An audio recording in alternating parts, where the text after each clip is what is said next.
A N D K article বলে। Article দুই প্রকার, definite article, indefinite article.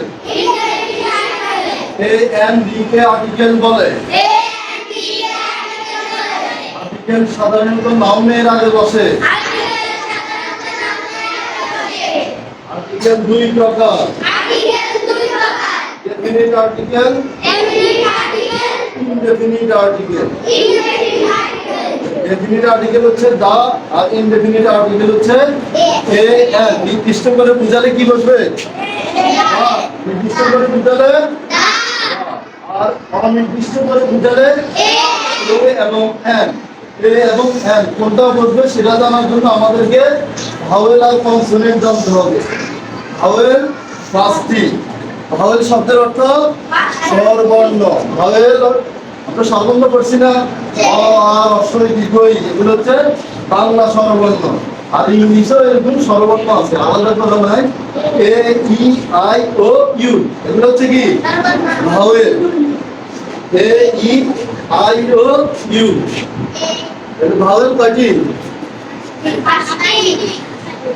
A E I O U, vowel কয়টি? Vowel সাউন্ডের আগে এন বসে। কি বলবে? ভাওয়েল সাউন্ডের আগে, আমি উচ্চারণ যদি ভাওয়েল এগুলোর মতো হয় তাহলে কি বলবে? এন বসে। আর যদি কনসোনেন্ট, বাকিগুলো হচ্ছে কনসোনেন্ট, দুইটা শ্রেণী হবে। আর বাকি এক্সট্রা খেয়াল করে, বাকি যে কনসোনেন্ট সাউন্ড আছে এগুলোর আগে কি বসে?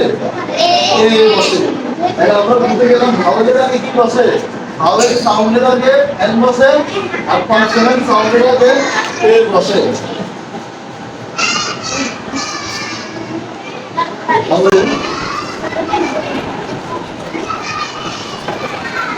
ভাওয়েল সাউন্ডের আগে এন বসে, আর কনসোনেন্ট সাউন্ডের আগে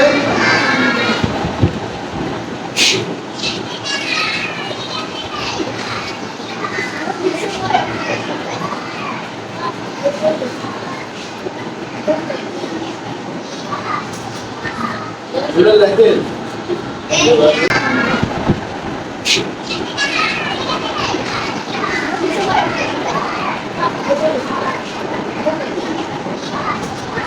এটা লেখেন এই বসে। তাহলে আমরা এই আরেকটা জানলাম। আর নির্দিষ্ট করে কোনো কিছু বুঝালে তার আগে দা বসে, দা অথবা দি।